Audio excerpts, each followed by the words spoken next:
What's good, family, and welcome to Enjoy the Journey. I am your host, DeVante Lamont, and today I have with me the Rachel James. She is one of the world's greatest vocal producers. She is the founder of Bridge Hooks and stuff. She is a wife. She is a mom. She's a worship leader. I mean, what is she not? But she's here to talk. What is she doing? Okay. All the things. All the things. Okay. How you doing, Rachel? I'm wonderful. Thank you for having me. Oh my God, thank you for being here. Yeah. I'm so excited. So I was telling you just a second ago. I'm gonna tell y'all. I ain't gotta tell Rachel. Listen, we are in season 3 of Enjoy the Journey. Oh Lord! I have been trying to get Rachel James since season 2, but she is here today. But let me tell you something. She busy because she over here changing the world through song. Oh. So first of all, let's jump straight in. Okay. Like, first off, how are you? I am great. I am tired. Yes. I am blessed. I am grateful. I am all the things. Yes. You're doing good. You have. Matter of fact, let's take it all the way back. How long have you been singing? Oh, okay. So I've been singing since I was 2 years old. 2? I was raised in the church. I grew up singing in the church. Professionally, I started at age 9. I started in this group in Atlanta called Stars of Heaven. You was in the group? I was in a group. Come on, Stars of Heaven. Y'all have matching outfits? Yeah, look. No, when I say we were the original Destiny's Child, I'm not lying. Like, all the labels wanted to sign us and everything. Like, we were bomb. I ain't even gonna lie. I love that. Stars of Heaven. Y'all still together? So, yes. I was in the groups. I was 9 years old, and that group literally changed my life. Wow. I was always shy and just reserved. I could sing. I knew I was gifted, but I didn't have anybody to nurture me. I didn't have anybody to cultivate what I had inside of me. When I got into this group, our leader, her name was Miss Terry. Oh my gosh, she's amazing. Hey, Miss Terry. I would sing with my eyes closed, scared, like I would never engage, and she literally taught me like the ropes.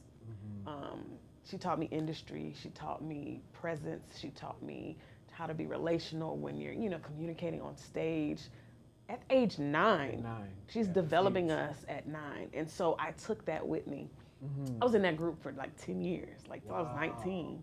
When I say we traveled all over the world, I'm 9, 10, 11 traveling. That's amazing. That's like an amazing thing as a child. Yeah. So, I was in school, I did elementary, I did middle, I did high school, but I wasn't like involved in high school and stuff because I was singing in this group. I was traveling. That's amazing.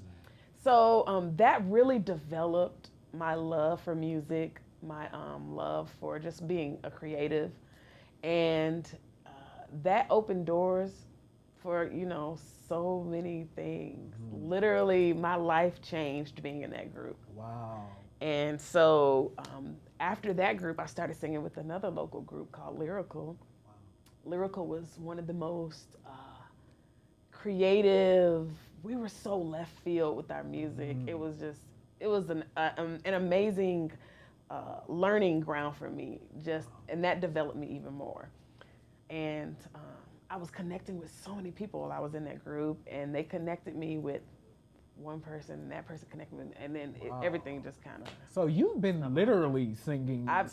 Literally, when I say literally, I'm not exaggerating. I've been singing since I was a child. Like, wow. I've been in industry since I was a child. Yeah. Well, it makes a lot of sense to what you do now, because now you are known as a phenomenal vocal producer. Thank you. And you are the founder of Bridge Hooks and stuff. Can you tell us about that? Bridge Hooks and stuff, that is my love child, my baby. So Bridge Hooks and stuff is, initially you can just call it a contracting agency for background singers. I started Bridge Hooks and stuff in 2004. I was a background singer, and people would always call, hey, can you come do this gig, or can you come sing in the studio for this? And I'm like, sure. And they're like, well, you have somebody else you can bring with you, a soprano or something. I'm like, sure. So I was always the one people were calling to connect. Hey, we need this, we need that. And I'm like, oh yeah, I got that covered. And then I was just like, oh, this is a little niche I can, benefit from. Like, people, respect me and trust me to supply them with quality singers. Let's make this a thing. So I was like, okay, let's do this. I said, Lord, if I'm gonna do this, I need it to be unique. I need it to be everything you want it to be. And when I say that name, he just dropped it in my lap. Wow. I'm like, okay, bridge, hooks, and stuff. Like, it's so catchy and like a fun name, and it's musical and it's whimsical. I'm like, let's do it. So bridge, hooks, and stuff came to be. And when I say my mind has been blown since day one. Wow. Unbelievably blown, just the accomplishments and opportunities that we've been allotted. It's just... So do artists, like, is it just gospel artists or is it... Oh no, we do anyone who pays. Yeah. Okay, you cut the check, we'll be there, all right? We are not bound by genre. Hello? Come on, people. All right. I like that. Listen, I'm sorry. No, I just had to let y'all know. I love the Lord. Hallelujah. We love him. However, But there are multiple genres out there. there are multiple. That's a whole nother conversation. You know because what? As It is. Okay, I could go so many. I know. All right, we're moving along. Moving right along. All right. So, I have seen just a couple of the artists that you've gotten like BGB awards for, but who are like some artists that you've worked with? Oh, so I've worked with some of the best, some of your favorites, and your favorites, fave. But we've worked with Monica, we've worked with Tyrese, we've worked with Tasha Cobbs, Leonard, Darwin Hobbs, a lot of producers like Trent Phillips, Kevin Bond.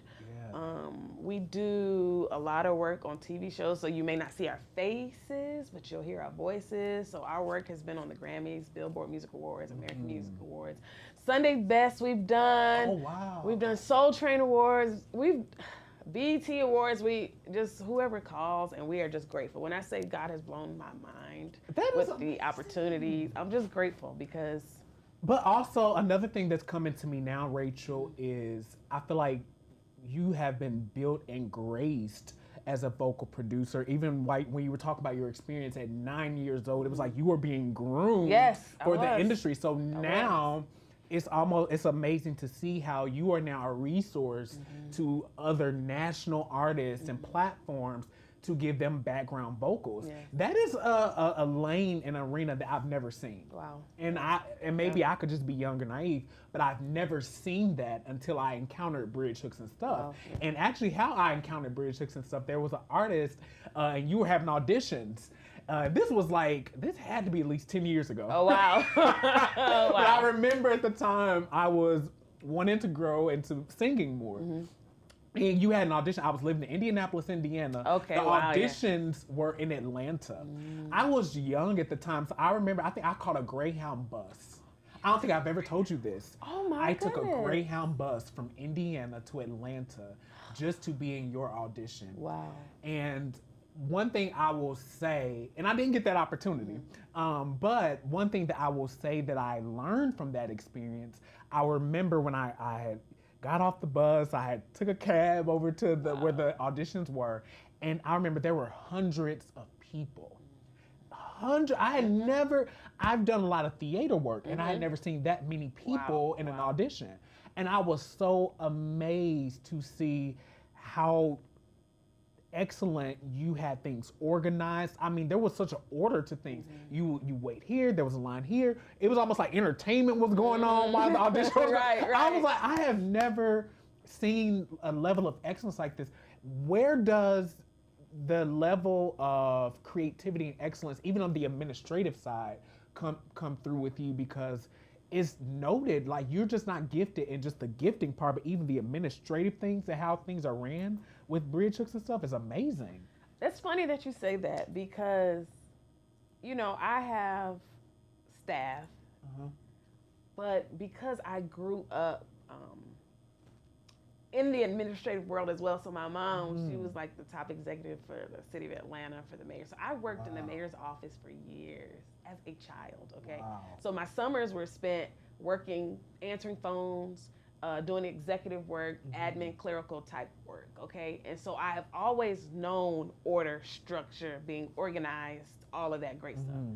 I just coupled that with the gifting that God has given me, the skill and, just being creative, because you can be amazing at what you do, but if you don't have organization, if you're not professional, if you don't have preparation, why does this matter? It doesn't. You're just a great singer now. Wow. Wow. With bad administrative skills. And I've always told myself, I'm going to be top notch in every area. I'm just not going to be great in booking and great in singing. That's so good. No, when I call you, it's going to be professional. I'm going to be polite. It's going to be everything that you need. You know what I'm saying? Yeah. And so that's just always gone with me since the beginning. Like I said, just growing up, working in office. It's just, you have to be courteous and you have to be just professional.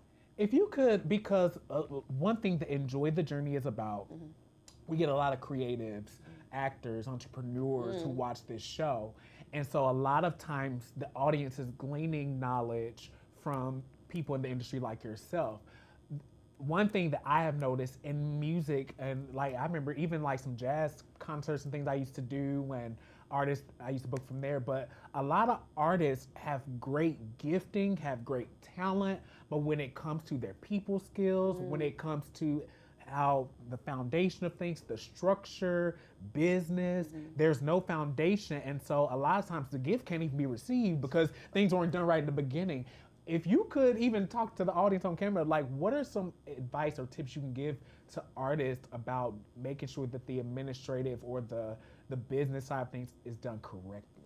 So I've always shared this. So I do workshops as well. So I always share this in my workshops that everyone has a gift. Everyone has something that they love to do. But what else? Okay? So if you're good at a thing, say, okay, we're talking about music. You're a great singer.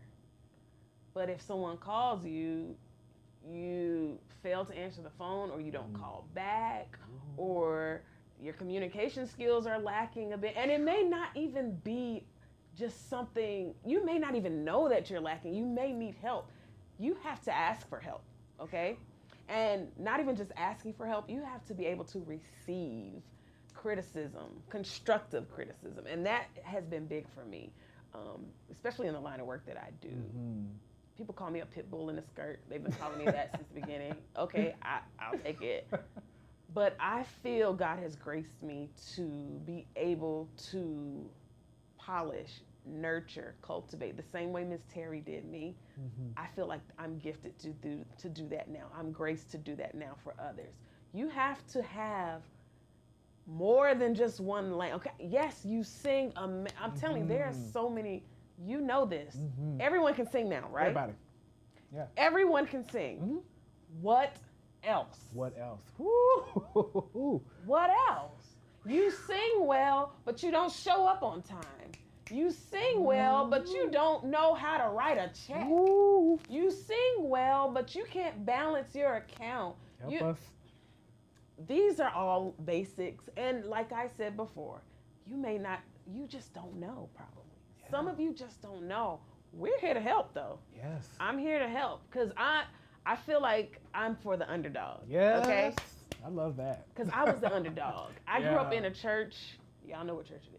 I grew up in a church where, okay, I wanted to sing always. I didn't always get that chance because there were other people, you know, that they loved and they favored, and I was kind of pushed to the side. And so I'm team underdog, always. I'm going to always push you. I'm going to always be in your corner. Like, I want to do for you what they didn't do for me. Okay? Strong. And so sometimes that means I have to apply pressure. Yeah. Sometimes it's going to be uncomfortable, you know? But please know, somebody like me, I'm here for you. And so we have to make sure we know our strengths and our weaknesses. We know what lane we're supposed to be in. And so when you find your strengths, maybe you can't determine your weakness, find somebody, and that's why mentorship is good. See, we can go. Mentorship, oh my God. Find someone that can help you cultivate and nurture the gift that you have. Because, like I said, back to this, everybody can sing, but if the other stuff, it matters. It matters. It really does matter. Sis, well, I'll tell you, this is strong. But I also believe that in order to get to that point, it takes us humbling ourselves. Oh, definitely. And there's such a spirit of ego and pride in the industry, to where some people may not even accept constructive criticism because who are you to tell me anything? That part. Let me share a story. And I share this at my workshops. And when I share this story, people are like, what? I had this opportunity. I got a call from a friend who's an amazing producer, MV. And he was like, hey, I have this tour opportunity. You know, would love to have you. I was like, oh my gosh, this is my favorite artist. I would love to do it. They said, make sure you are on point. They sent me all the music. They sent me lyric sheets and everything. Because, and this was probably 15 years, 20 years ago. I was young and dumb. I'm like, I know this music. I don't have to rehearse. We've done that. I don't have to rehearse this. They fly me out, put me up in the best hotel. I mean, accommodations were excellent, immaculate. Wow. I get to the show. Yo, when I say I crashed and burned completely, they sent me home. Okay? I was so prideful. I was so arrogant. I'm like, I don't have to rehearse this music. I know it. Like, who are they to send me here? Well, I had an arrogance problem. Wow. I did. Because when I started BHS, when I say it blew up, it went crazy. And I didn't have anybody like pulling my coattail. Rachel, you need to chill out. I didn't have that. Wow. So I was just, yeah. I got this calling. I got that calling. When I tell you, I got humbled. That gig was for Janet Jackson. When I tell you I blew it, wow. I blew it. Wow. And I was so devastated. And when I say that was eye-opening for me, I said never again. I said never again. I said, Lord, please snatch this pride from me, because I'd rather not do. I was crushed. But sis, what did it teach you?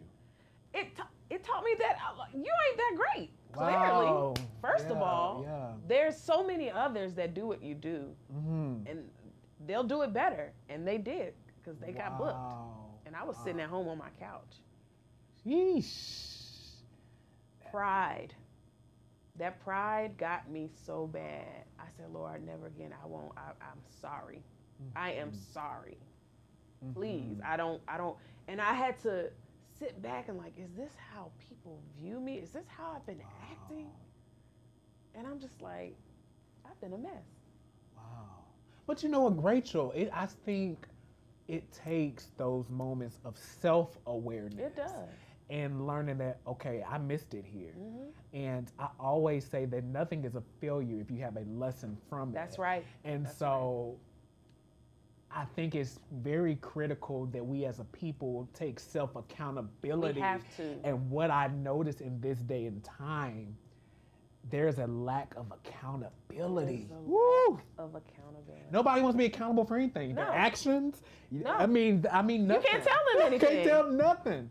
I mean, don't say to nobody's kids. They don't hold the kids accountable. Yeah. I mean, they can punch you in the eye. Don't say to my kid. Right. I mean, seriously, we live such in a generation. It's horrible. Where no one wants to take accountability and no one wants to be self-aware. So I honor people who can be transparent, because one thing that I have learned is that the world is wanting authenticity. That's all they the want. world needs to know your experience and what you learned. So, because I promise you, it's about some people watching now that are dealing with pride issues. We all have that within us. We all have good and bad within us. And so I think it is humbling to me to hear you say that I missed it. But I learned from that, and now to see the fruit. Yes. Because you are a living witness of what God can do if you literally step out on faith. And I've encountered bridge hooks and stuff, even, oh my God, last year. I just forgot about that. A lot of y'all know I did the Worship Experience Yes. concert, and Rachel was one of the guest workshop facilitators that came in to teach us a song, and you really built that sound, and you went from diction to the dynamics to everything was crisp. We opened that concert with the song that you taught, yes. and was the strongest song of the night. Wow. And so everything that you do is intentional. With that being said, you're also a wife. I am. And a mother of two beautiful children. How? I'm still asking that. When I tell you it's hard, look, it's hard being a wife, it's hard being a mother. And when I say it's hard, I don't mean it's bad hard. It's a good hard, but it takes work. Especially with, my husband and I, we are both ambitious people. We work hard, we love hard, that's just who we are. And so it's just finding that balance to be a wife and be what I need to be for my husband and be that mother and be what I need to be for my children. It's a hard balance because you're living your dreams. You're making sure they get to live their dreams. You're making sure your husband is straight and the household is managed. Well, it's a lot of puzzle pieces. But God has graced me to balance it. And I'm telling you, it's being a mother, I've been married for almost 18 years now. 18? I know, honey. You look 18. Come on. That's because I drink my water and mind my business. Yes. We've been married almost 18 years. Wow. And so, we dealt with infertility for the first Are you 12 serious? years of our marriage. Yes. First 12 years. Can we go there for a second? We can go there. Infertility, what was that like? I know I know people that struggle with infertility and the weight and the warfare of that. For those people, what can you say as an encouragement, or what did you go through and how did you overcome that? So, infertility in our marriage was one of the hardest things we ever had to endure. The hardest. 12 years. So, we got married in 2007. And I was on the road heavy. So when my husband met me, he knew who I was. And he was he's secure enough to, okay, go do your thing. You know what I'm saying? I know what you're doing. You're traveling the world. Go do your thing. So when we first got married, it wasn't okay, we want to have kids right away. But it wasn't we're going to stop it. But with me not being home, we knew it wasn't going to happen immediately. So after about a year and a half, we started trying. And it was... nothing happened. So I was like, it's okay. I'm still on the road. Let's just let it be natural. Let it happen naturally. Maybe 5 years passed. We're like, something's not right. So we ended up going to the doctor. I went, he went, and they were like, yeah, this isn't going to happen. You probably won't ever have kids. So you probably just need to adopt. When that doctor, I remember to this day, that doctor told us that, and I cried my eyes out, emotional walls. I cried my eyes out. I said, Lord, I know this is not what you have for us. My husband, he's such a pillar of strength. He was like, don't listen to them. He was like, whatever, don't listen. But I'm in tears. I got in the car. I called one of my close friends, and I was crying. I was like, the doctor said, but never had kids. I went in, right? So then, in my mind, I'm like, okay, let me just dive into work. I went back on the road. I was just taking tours. I was like, let me just go because I have to get my mind right and I can't focus on this. Wow. Year passed. I'm just ignoring it all. We're still trying on our own. We're going to doctors. They're saying, well, try this pill, try this shot, literally just doing all kinds of stuff. Wow. When I say 10 years passed, I'm like, what are we doing? Wow. So at that point, my doctor, I found a black doctor who was just okay, we're gonna make this happen. She said, you got to come off the road. Wow. I said, huh? It's like, excuse me? Really? She's like, we have to focus. We have to go all in, and find what's wrong. So at that point, I was on the road with a wonderful artist, and I was supposed to. I told her. I said, I'm gonna have to come off the road because I want to start my family. And they're like, okay, cool.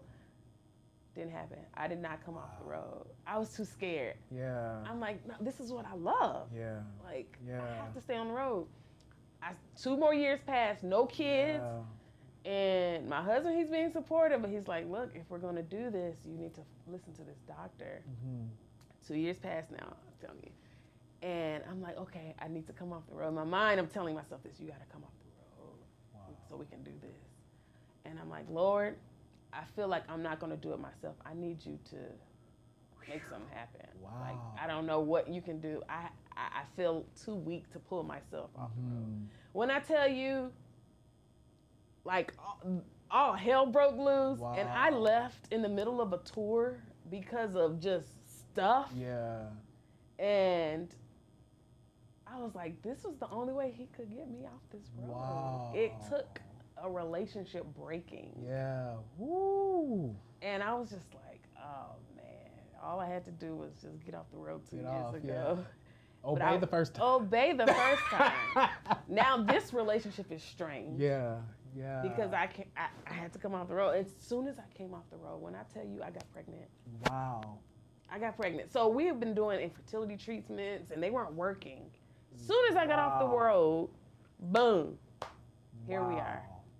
I was like, that obedience is better than sacrifice. Wow. But didn't they tell you that you weren't going to be able to have? So I did some infertility treatment. Okay. Yeah, so I don't know how that works. Our first child is through something called IUI. It's intrauterine insemination. Oh. Yes. So Raina is through IUI. But before her, actually, it's not enough time. I had 4 miscarriages, so I could not carry 4? a child. I had 4. Okay, we got to dig in. 4. 4. How in did... the same year. In the same year? Yes. Rachel, how did you survive that mentally? I was a mess. I was a complete mess. And like 2 of those was while I was on the road. And I was like, Rachel, what are you doing? Get off the road. Yeah. I don't know. It was nothing but God's grace that kept me because I was ready to, when I say end it all, I was ready. Even when Raina, before she came, when we got pregnant with Raina, I didn't feel like that was going to go through. So I was just like, whatever, you know, this isn't going to last. I'm going to have another miscarriage. So, oh well. Wow. And then here she is, 6 years later. But the crazy thing is, we had her 2019, and then literally 2 years later, no treatments or nothing.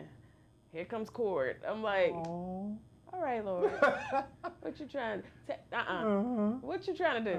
But that just shows like it's and it's hard. I know in the moment it's hard to be like in God's timing. It's hard to live there, you know. But in God's time, even the 12 years and the 4 miscarriages, it was devastating. Those, can you think about 12 years longing for something? You know what first came to my mind? The woman with the issue of blood. Yes. Wow. Longing for something, wanting something so bad, and you can't. And it hit me just super hard because I'm like, okay, I'm so successful, you know, in the industry that I'm in. I'm living my dreams. I'm with my husband, the love of my life. We have an amazing marriage. You know, we're living comfortably. All these things work, except for this one thing. God, what are you doing? Yeah. And so even with the infertility treatments, they were like, you know, I don't know if this is going to work. This might not, blah, blah, blah. And then boom. So even through that, God still had his hand in it. And I'm just like, sheesh. All right, Lord. But I'm grateful. I can say this now. I'm grateful for those trials. Yeah. I am, because so many, I remember when I told my story on Facebook, I shared it, and when I say hundreds and hundreds and hundreds of people were in my inbox saying, you know, this is my story, you know, can you help us walk? Like, we have walked this walk with so many couples. Wow. Infertility is not talked about enough in our community. Absolutely. It's a real thing. Yeah. It used to be 1 in 8 couples. Now it's 1 in 6. 1 in 6? 1 in 6 couples deal with infertility, whether it's male factor or female, or unexplained. Wow. Yeah. Is there, and again, I'm not this is a new subject for me. Is there anything that people dealing with infertility, options that they may have that you can share? So there are definitely options. First, I would say though, get some therapy during this process, because the mental side of this, it'll tear you and it'll break you if you don't have a strong foundation. So getting therapy throughout this journey is imperative. There are definitely plenty of options out there. There's IVF, there's IUI, there's ICSI.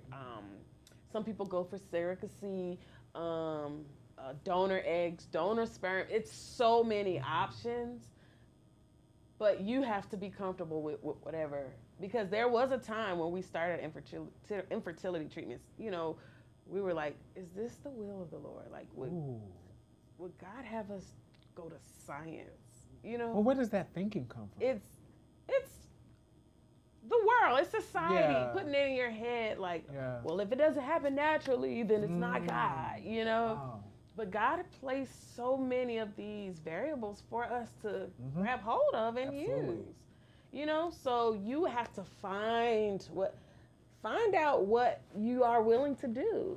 And as long as your conviction is what it is, and you and your spouse, y'all find out, okay, are we willing to do this? Are we willing to do that? What are we willing to do and not to do? And my husband and I, we had to have that conversation, like, okay, how far are we willing to go? What is our conviction in this? And, that's a personal thing for you guys. But when I tell you, it was just a hard, long, tumultuous journey. I remember the first time I got pregnant, and then you're sharing the news, and then it's snatched, and then you got to reshare, and it's just it was devastating. Jesus, it was devastating. I had no idea, Rachel. So my question to that is, are you in a space now where you feel that you can minister, to people without going to a tough emotional space?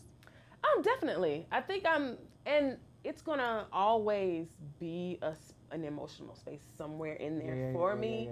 But I know what I'm sharing is needed and necessary. And so I'm actually writing a book about my infertility journey. But it's gonna always be, a soft little spot for me, because infertility is it's a hard journey, especially with loss. Infertility with loss, that'll never go away. It'll never go away. It's just I know it's a testimony for my husband and I, and we share it as much as we can. That is amazing. And my prayer from this conversation is that so many people that deal with infertility and couples receive healing, that receive the help that they need. And if y'all just want to talk, or I promise y'all, my husband and I, this is our, we love talking to people who are dealing with infertility or who have dealt with it, because we feel like we have a strong testimony. And so if y'all need somebody to walk with you, or if you just need someone to vent to, trust me, we are all ears. Y'all can reach out to us. Where can the people follow you? You can follow me, social media. Facebook is Rachel James, and my business page is Bridge Hooks and Stuff Entertainment. My Instagram is the Rachel B, TheeRachelB. My business page on Instagram is BHSENT. And I have a website, www.bridgehooksandstuff.com. But yeah, my personal page, y'all reach out, and I'm not too big to. Rachel cool. She big kid. She cool. She's just like homie next door type of right. So I just want to say thank you for coming to enjoy the journey. This conversation raised so much awareness to me, but it also encouraged me as a creative, as a singer, and someone who is in the arts to keep going. Yes. To keep going. And so we're about to close out, but I would we normally give one final closing thought, but I actually want you to give our closing thoughts. Okay, a closing thought. So, I know we all, have a gift. We have a purpose. We have more than one purpose, honestly.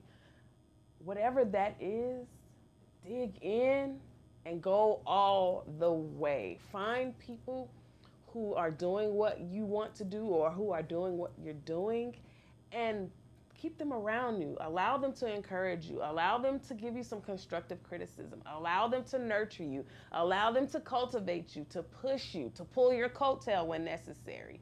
Be open to that. And I promise you, you will, when I say you will go far, and it doesn't have to be like an international platform or you have to have this big stage. It doesn't even have to be that. It's just somebody can just scroll up on your page and you can be an encouragement to them that, oh, they kept going. Keep go. When I tell you do not quit, there are times where I felt like what I was doing was pointless. BHS, okay, what is this BHS? People were like, what is it? Like, why are you doing this? Go on my website and see why I'm doing it. That's why I'm doing it, okay? I love to do what I do because I know it encourages people to keep going. So I'm encouraging you to keep going no matter what. Keep going no matter what. That says it all. Listen, thank you for joining us. I hope you have enjoyed this. Please stay in touch with Rachel James as she is doing some amazing things in our community. I love you, and until next time, peace out.